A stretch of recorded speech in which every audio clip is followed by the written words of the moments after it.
தண்ணி கொஞ்சம் தட்டுப்பாடா இருக்கு கிராமத்த பொறுத்தவரை. நம்ம பக்கத்துல குளம் இருக்கு. தண்ணி இருக்கிற வரை நம்ம இந்த சோர்ஸ நம்ம பயன்படுத்திக்கிறோம். சப்போஸ் தண்ணி வத்திருச்சு அப்டின்னா, கொஞ்சம் கஷ்டம் தான். எங்க ஊர் கிராமத்த பொறுத்தவரை நெட்வொர்க்ன்றது ரொம்ப ரொம்ப டவுனா இருக்கும். இந்த மரத்த பத்தி சொல்லியே ஆகணுங்க.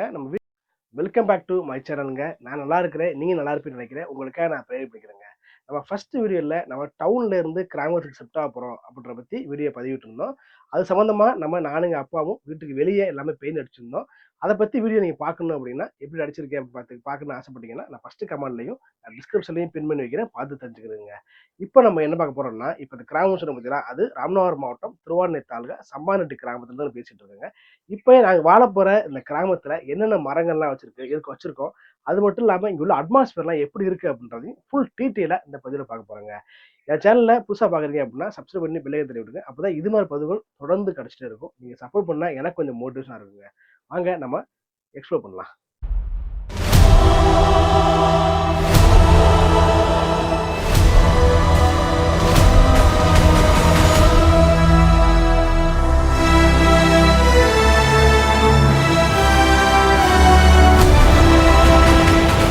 இப்ப நம்ம கிராமத்துக்குள்ள உள்ள வீட்டுக்கு வந்திருக்கோங்க. இந்த வீட்டுக்குள்ள என்டர் ஆன உடனேயே 2 வேப்பமரம் இருக்குங்க. பிரம்மாண்டமான வேப்பமரம். இதோட ஹிஸ்டரி பத்தி பார்க்குறோம் அப்படின்னா, இது கிட்டத்தட்ட 30 வருஷங்களுக்கு முன்னாடி நட்டு வச்சதுங்க.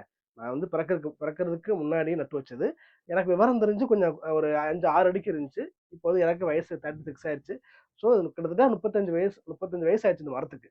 ஸோ இந்த 2 மரங்கள் இங்க தான் வீடு கட்டுறதுக்கு முன்னாடில இருந்து இந்த மரம் அங்க அப்படியே வச்சு நாங்க மெயின்டெயின் பண்ணிக்கிட்டு இருக்கிறோம். இது உள்ள என்டர் ஆகும்போதே இந்த 2 மரங்கள் பார்க்கும்போது ரொம்ப குளிர்ச்சியா இருக்கும். இந்த கிராமத்த பொறுத்தவரை பக்கத்துல பார்த்தீங்க அப்படின்னா ஒரு குளம் ஒண்ணு இருக்கு. அந்த குளத்துல உள்ள காத்து அப்படியே எக்ஸ்ப்ளோர் ஆகும் உள்ள. அப்ப நம்ம வீட்டுக்குள்ள இருக்கும்போது எந்த டிஸ்டர்பன்ஸ் இல்லாம நல்லா ஓப்பனா இருக்கனால காத்து நல்லா வரும். நம்ம ஏசிலாம் தேவையில்லை. எங்க ஊர் கிராமத்த பொறுத்தவரை ஏசி தேவை இருக்காது.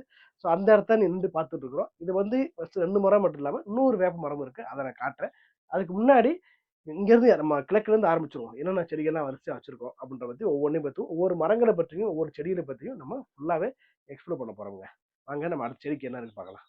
நம்ம வீட்டில் ஃபர்ஸ்ட் நட்டு வச்சது இதாங்க வேப்ப மரம். நம்ம ஏற்கனவே 2 வேப்ப மரம் சொன்ன பார்த்தீங்கன்னா, அதுக்கப்புறம் இந்த கார்னர் ஓரமா வேப்ப மரம் வச்சா நல்லா இருக்கும் அப்படின்னு எங்க அம்மா சொன்னாங்க. அதனால இங்க வேப்ப மரம் வச்சிருக்கோம். அது மட்டும் இல்லாம துளசி செடி வச்சிருக்கோம். காய்ச்சல்லாம் வந்துச்சு அப்படின்னா இதுல இருந்து பறிச்சு நம்ம காய்ச்சலை போய்க்கிறதுக்காக ஒரு மெடிசனுக்காக துளசி வச்சிருக்கோம். அது வேப்ப மரம் வச்சிருக்கோம். இதுனா ஆட்டுக்குட்டி வளர்க்கறதுனால இதை கடிச்சு போச்சுங்க.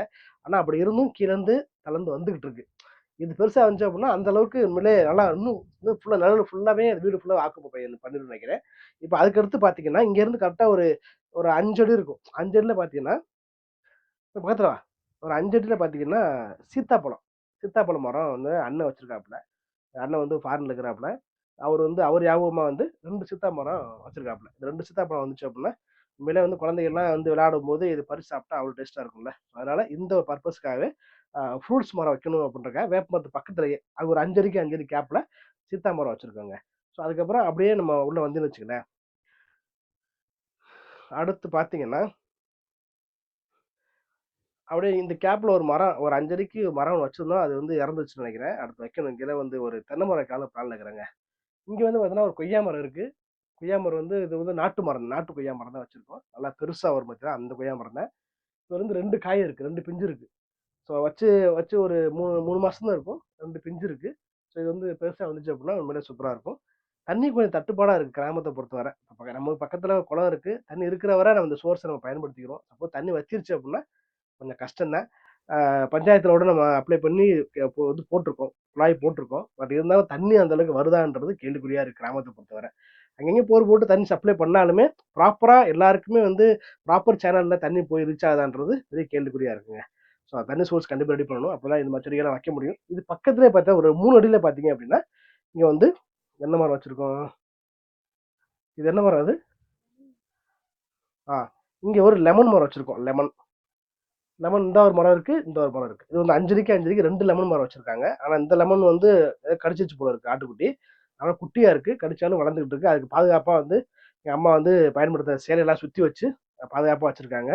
ஸோ கண்டிப்பா வளர்க்கணும் இதை. ஏன்னா நம்ம லெமன் ரொம்ப முக்கியம் நமக்கு. ஏன்னா வெயில் காலம்ல ராமநாடு சைடுல வெயில் அதிகமா இருக்கும். அதனால அடுத்து பாத்தீங்கன்னா அதுல ஒரு 4 அடி பாத்தீங்கன்னா லெமன் மரம் வச்சுட்டு இருக்கோம். பாதுகாப்பா வச்சு பாதுகாப்பா மூடி வச்சிருக்காங்க அப்பா. இது கரெக்டா வளர்ந்துட்டு வந்துட்டு இருக்கு. கண்டிப்பா இன்னும் ஒரு 3-4 மாசத்துல காய் காய்ச்சும் நம்பிக்கை இருக்கு. தண்ணி உடனே இப்ப மழை பெஞ்சதுனால ஒன்றும் பிரச்சனை இல்லை. தண்ணி அது ஆட்டோமேட்டிக்கா இயற்கையாக கொடுக்கறதுனால கொஞ்சம் வளர்ந்து வந்துட்டு இருக்குங்க. ஓகே. இனிமே அந்த சைடு போய் என்ன மரம் இருக்குன்றத பார்க்கலாம். கட் பண்ணிக்கோ. இந்த மரத்த பத்தி சொல்லியே ஆகணுங்க. நம்ம வீட்ல வந்து 2 வேப்பமரம் இருக்கு. அது மட்டும் இல்லாம, இது 3வது வேப்பமரங்க. இது கிட்டத்தட்ட 40 வருஷம். 40 வயசு ஆச்சுங்க இந்த மரத்துக்கு. 40 வருஷங்களாவே இந்த மரம் இருக்கு. இத கட்டி பிடிச்சா எப்படி பார்த்தாலும் ஒரு 2 பேர் கட்டி பிடிக்கிற அளவுக்கு தாங்க இருக்கு. அந்த அளவுக்கு ரொம்ப ஒரு கிட்டத்தட்ட ஒரு 2 ஜெனரேஷன பார்த்துருச்சுன்னு வச்சுக்கங்களேன் மரம். வந்து அவ்வளவு பாதுகாப்பா இருக்கும். அது பாதுகாப்பு இல்லாம நல்ல ஒரு மருத்துவ குணம் கொண்ட வேப்பமரம் இருக்கனால, அந்த வீட்டுக்கு ரொம்ப பசுமையாவும், குளிர்ச்சியாவும் இருக்கும் எங்க வீட பொறுத்தவர. நம்ம எப்போ வந்து நான் நடந்து வா. எப்ப நான் வந்து இங்க கிராமத்துக்கு வந்தாலுமே, நான் டைம் ஸ்பெண்ட் பண்றது பார்த்தீங்கன்னா, இந்த இடத்துல தான் டைம் ஸ்பெண்ட் எப்போ நான் கிராமத்துக்கு வந்தாலுமே, இந்த மரத்தடியில உட்கார்ந்து தான் டைம் ஸ்பெண்ட் பண்ணுவேன். ஏன்னா 2 விஷயம் இருக்கு. ஒண்ணு நல்லா குளுன்னு காத்து வரும். 2வது இந்த இடத்துல டவர் கிடைக்கும் எங்க ஊர்ல. எங்க ஊர் கிராமத்த பொறுத்தவரை நெட்வொர்க்ன்றது ரொம்ப ரொம்ப டவுனா இருக்கும். ஏர்டெல்லா இருக்கட்டும், வோடாஃபோன் ஹைட்டடா கிடைக்கும். ஆனா ஏர்டெல் சுத்தமா கிடைக்காது. ஒரு சின்ன ஒரு 1 கேபி 2 கேபி நான் வந்து ஃபோட்டோ பார்க்குறதா கூட அது சுத்திக்கிட்டே இருக்கும். ரொம்ப கஷ்டப்பட்டு தான் நான் வந்து பார்க்கணும் இங்க வீடியோலாம். அந்த அளவுக்கு மோசமா இருக்கும். ஆ எப்படி இங்க வந்து சர்வே பண்ண போறேன்னு தெரியல. அது ஒரு விஷயம். இந்த வேப்பமரத்த பத்தி பேசணும் அப்படின்னா, கிட்டத்தட்ட எங்க அப்பா வந்து கல்யாணம் பண்ண புதுசுல இங்க வந்து இங்கலாம் இடம் இல்ல. வாங்குன உடனேயே இந்த மரத்த ஃபர்ஸ்ட் வச்சுட்டாங்க. எங்க அப்பா வச்சாங்க. எங்க அப்பா ஞாபகமா இந்த மரம் வச்சிருக்காங்க. இது வளர்ந்து கிட்டத்தட்ட 40 வயசு ஆயிடுச்சு. 40 வயசு ஆச்சுன்னு நினைக்கிறேன். 40 வருடங்களா இருக்கு. எனக்கு 36 வயசு ஆகி போச்சு. சின்ன புள்ள இங்க உட்காந்து விளையாண்டுட்டு இருப்போம். இப்பலாம் வந்து ஏற முடியாது. முன்னாடி ஈஸியா ஏறலாம். அந்த அளவுக்கு இருந்துச்சு. இப்ப ரொம்ப பெருசா வந்துருச்சு. உண்மையிலே இது பார்க்கும்போது அந்த பழைய நினைவுகள்ல எனக்கு கண்டிப்பா ஞாபகம் வந்துட்டு இருக்குங்க. ஓகே. நம்ம அடுத்து என்ன வச்சிருக்கோம்? அங்கிட்டு என்ன மரம் வச்சிருக்கோம்? நெறைய மரங்கள் வச்சிருக்கோம். அத பத்தி நான் பேசுவோம். கட் பண்ணிக்கோ. நம்ம 2 சீத்தா மரம், குட்டி மரம் ஒரு 3 அடிக்கு நம்ம அங்க வச்சிருந்தோம். இது கிட்டத்தட்ட வந்து ஒரு 6 அடிக்கு வந்துருச்சுங்க இந்த சீத்தாப்பழம். இந்த சீத்தாப்பழத்துல என்னன்னா, இது வச்சே வந்து ஒரு 3 மாசம் தான் இருக்கும். இங்க காய் காய்ச்சிச்சு பாருங்க. அழகா சூப்பரா இருக்கு இந்த காய். இன்னும் ஒரு வாரத்துல இது பழுத்துரும் சீத்தாப்பழம். உண்மையிலே சாப்பிட்டா அவ்வளவு டேஸ்ட்டா இருக்கும். ஏன்னா இது வந்து லைட்டா பூச்சி புடிச்சா போல தான் தெரியுது. இதுக்கு மருந்து அடிக்கணும் போல இருக்கு. ஸோ வந்து தண்ணி வச்சு ஒரு சீத்தாப்பழம் வந்துருச்சு. இது ஒரு பெரிய சக்சஸ் தான் எங்க ஊர பொறுத்தவரை. தண்ணி இல்லாத நேரத்துல நான் பாதுகாத்து ஒரு பழத்த பார்த்தாச்சு. அது சந்தோஷம். லைன் ஃபுல்லாவே மரம் நட்டு வச்சிருக்கோம். அடுத்த வந்து மாமரம் வச்சிருக்கோம். அது கிட்டத்தட்ட ஒரு 14, 15 அடி இருக்குங்க. ஸோ கட் பண்ணிக்க. இதாங்க இதான் மாமரம். இது வந்து அங்கேருந்து பார்த்தீங்கன்னா ஒரு 10 அடி 10 அடியில மாமரம் வச்சிருக்கோம். இது கிட்டத்தட்ட ஒரு 15, 16 அடி இருக்கும். ஹைட் வந்துருச்சு. இன்னும் ஒரு 5, 6 மாசத்துல மோஸ்ட்லி அடுத்த வருஷம் மாம்பழம் சீசன்ல இது மாம்பழம் வந்துரும்னு நம்பிக்கை இருக்கு எங்களுக்கு. இது வந்து அண்ணன் தான் வச்சாப்புல. அவர் ஞாபகமா வச்சிருக்காப்புல. உண்மையிலே நல்லா பெருசா வந்துருச்சு. நல்ல வேளை ஆடு மாடுல இருந்து காப்பாத்தப்பட்டு இப்போ வந்து பெருசா வந்துருச்சு. இன்னுமே வந்து ஆடுலாம் கடிக்காது நம்பிக்கை வச்சிருக்கோம். இப்ப வேலி போட்டுட்டோம் அப்படின்னா கண்டிப்பா ரொம்ப பாதுகாப்பா இருக்கும் நம்புறோம். இப்ப வேலி போடுறதுக்கு கல்லு தேடிட்டு இருக்கோம். ஆனா Pudukkottai district, Sivaganga district, Ramanad district கல்லு கிடைக்கவே மாட்டேங்குது. நாங்களும் பேசிதான் இருக்கிறோம். யாராச்சும் தெரிஞ்சவங்கன்னா நீங்க வந்து கமெண்ட்ல சொல்லுங்க. இங்க கல்லு கிடைக்கும் அப்படின்ட்டு 7 அடி கல்லு அதை பார்த்துட்டு இருக்கோம். இது ஃபுல்லா அடைச்சிட்டோம்னா கிட்டத்தட்ட 100 கல்லு தேவைப்படும்னு சொல்றாங்க. 100 கல்லாம் கிட்டத்தட்ட 70,000 வருது. அதையும் பார்த்துருக்கோம். அப்போ இந்த மரங்கள்லாம் பாதுகாக்க முடியும். ஏன்னா வந்து இயற்கையா வந்து வச்சிருந்தா மட்டும்தான் வீடு கொஞ்சம் குளுன்னு இருக்குன்ற கான்செப்ட்ல வச்சிருக்கோம். உண்மையிலே ஒவ்வொரு வீட்டுக்கு முன்னாடியே என்ன சொல்றாங்கன்னா, ஒரு விவசாயி என்ன சொல்றாங்கன்னா, ஒவ்வொரு வீட்டுக்கு முன்னாடி மாமரம் வைக்கிறது அவ்வளவு நல்லது. வேப்பமரம் வைக்கிறது நல்லது அப்படின்னு சொல்றாங்க. ஏன்னா மெடிசன் சார்ந்த விஷயமா இருக்கட்டும், இல்ல மாம்பழம் வந்து நல்ல ஒரு நறுமணத்தை கொடுக்கறதுனால வீட்டுக்கு வந்து ஒரு பாசிட்டிவான வைப் கிடைக்கும் அப்படின்றது நம்புறாங்க. ஸோ அதனாலதான் நம்ம மாமரம் வந்து 2 மரம் வச்சிருக்கோம். இங்க ஒரு மரம் வச்சிருக்கோம், லாஸ்ட் ஒரு மரம் வச்சிருக்கோம். இது அடுத்து பார்த்தீங்கன்னா முருங்கை மரம் வச்சிருக்கோம் நாங்க. இந்த முருங்கை மரம் வந்து எப்பவுமே காய்ச்சிட்டே இருக்கும். ஒரு சீசன் மட்டும் இல்லாம. இப்போ இந்த வந்து இப்பதான் சின்ன பிஞ்சு விட்டு பறிச்சோம். இப்போ எதுவுமே பூலாம் பூக்காம இருக்கு. இன்னும் ஒரு 3, 5 மாசம் 5 மாசம் ஆயிரும் நினைக்கிறேன் வர்றதுக்கு. இது எப்பவுமே வந்து பெரிய இது வந்து நாட்டு முருங்கை மரம் இல்ல. இது ஹைபிரிட்டான முருங்கை மரம் தான். நல்லா லென்த்தா இருக்கும் பாத்தீங்களா? அந்த முருங்கை மரம் தான் இது. இந்த இது 2 மரம் வச்சிருக்கோம். ஒரு 5 அடிக்கு 2 மரம் வச்சிருக்கோம். இது ஒண்ணு பெருசா இருக்கும். இது கிட்டத்தட்ட 20 அடி இருக்கும். 20, 30 அடி இருக்கும். பக்கத்துலயே வந்து பாத்தீங்கன்னா ஒரு 15 அடியில ஒரு 5 அடி டிஸ்டன்ஸ்ல இந்த மரம் வச்சிருக்கோம். உண்மையிலே முருங்கை மரம் கண்டிப்பா ஒவ்வொரு வீட்டுக்கு முன்னாடியே முருங்கை மரம் வைக்கிறது ரொம்ப நல்லதுங்க. நம்ம திடீர்னு காய்கறி வந்து காசு இல்ல. ஏதாவது பண்ணணும் அப்படின்னா டக்குனு ரசம் வச்சு முருங்கைக்கீரை வச்சு சாப்பிடலாம். கீரை வந்து அவ்வளவு நல்லது. அவ்வளவு அயன் கண்டென்ட் இருக்கு. முருங்கைக்கீரையா இருக்கட்டும், முருங்கைக்காய் வந்து அவ்வளவு நல்ல அயன் கண்டென்ட் இருக்கு. நல்ல ஒரு ஸ்டெமினா கூட. ஸோ அந்த மாதிரி விஷயங்கள்லாம் நம்ம வந்து ஒவ்வொரு வீட்டுலையும் கிராமத்துல வச்சிருந்தோம்னா நல்லா இருக்கும். ஆனா டவுன்ல வந்து வளர்க்குறது ரொம்ப கஷ்டம் தாங்க. அடுத்து என்னன்னு பாத்தீங்க அப்படின்னா, இது வந்து தேக்கு மரம். இந்த தேக்கு மரம் நான் தாங்க வச்சேன் இந்த இடத்துல. நான் வந்து ஒரு ஸ்கூல் படிக்கும்போது நான் வச்ச மரம்.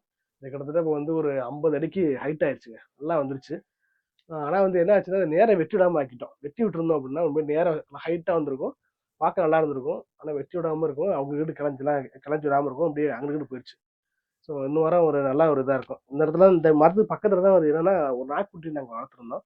அப்ப இறந்து போச்சுங்க ஆக்சிடென்ட்ல. அதனால இந்த இடத்த தூர்ல தான் நாங்க வச்சு, இந்த தேக்கு மரத்த நம்ம வச்சோம். அது ஒரு ஞாபகத்துக்காக வச்சிருக்கோம் நம்ம. இப்போ இந்த கடைசியாக இன்னொரு மரம் வச்சுருக்கோம், அதை காட்டுற பாருங்க. கட் பண்ணிக்கலாம். கடைசியாக வீட்டுக்கு பார்டர் வந்தாச்சு. இது வந்து ஒரு 15 அடியில் இருக்குது. இது வந்து ஒரு ஹைபிரிட்டான ஒரு மாமரம் தான் சொல்லலாம் அதை. இது வந்து ரொம்ப சீக்கிரமே வளரக்கூடிய விஷயம். அதனால் இதை நட்டு வச்சுருக்கோம். இது அண்ணன் நட்டு வச்சுருக்காப்புல. இது மோஸ்ட்லி அடுத்த வருஷம் எதிர்பார்க்கலாம் அப்படின்ற அந்த அந்த இதுவும் ரெண்டும் சேர்ந்து மாமரமே எதிர்பார்க்கலாம் நம்பிக்கை இருக்குது. பழம் பறிச்சு அப்படின்னா வீட்டுக்கு வரும்போது ஒரு ஆசையாக நம்ம பறித்து சாப்பிட்லாம். இன்னும் நல்லா இருக்குது. இதுக்கு வேறு எதுவும் உரங்கள் எதுவும் போடணும்னா, யார் விவசாயம் சார்ந்த மக்கள் பார்க்குறீங்க, இந்த பதிவை பார்க்குறீங்கன்னா கண்டிப்பாக கமெண்ட் சொல்லுங்கள். அதுக்கப்புறம் வந்து இது எப்படி என்னென்ன உரங்கள்லாம் போடணும், எப்படின்னா இயற்கை உரங்கள் என்ன போடலாம், மருந்துலாம் பூச்சிலாம் வந்து டிஸ்டர்ப் பண்ணாமல் இருக்க என்ன பண்ணணும் அப்படின்றத சொன்னீங்க அப்படின்னா கண்டிப்பாக பயனுள்ளதாக இருக்கும். அதுக்கப்புறம் இந்த ஏரியா ஃபுல்லாகவே அப்படி இப்போ என்ன ஆசை அப்படின்னா, இந்த ஏரியா ஃபுல்லாகவே இது எப்படின்னா பேக் சைடு வீட்டுக்கு பின்னாடி வந்து நல்ல ஸ்பேஸ் இருக்குங்க. இது ஃபுல்லாக வரிசை தென்னை மரத்தை வச்சுன்னு வச்சுங்களேன், சூப்பராக இருக்கும். பார்க்கவே லுக்காக இருக்கும் வீட்டுக்கு. அடுத்த நடவடிக்கையாக சுற்றி வந்து ஃபென்சிங் பண்ண உடனே முதல்ல அங்கேருந்து ஒரு 10 15 ஒரு 5 அடிக்கு 5 அடி இல்லைனா 3 அடிக்கு 3 அடி வந்து நம்ம தென்னை மரத்தை வைக்கலாம் அப்படின்றத ஒரு பிளான்ல இருக்குங்க.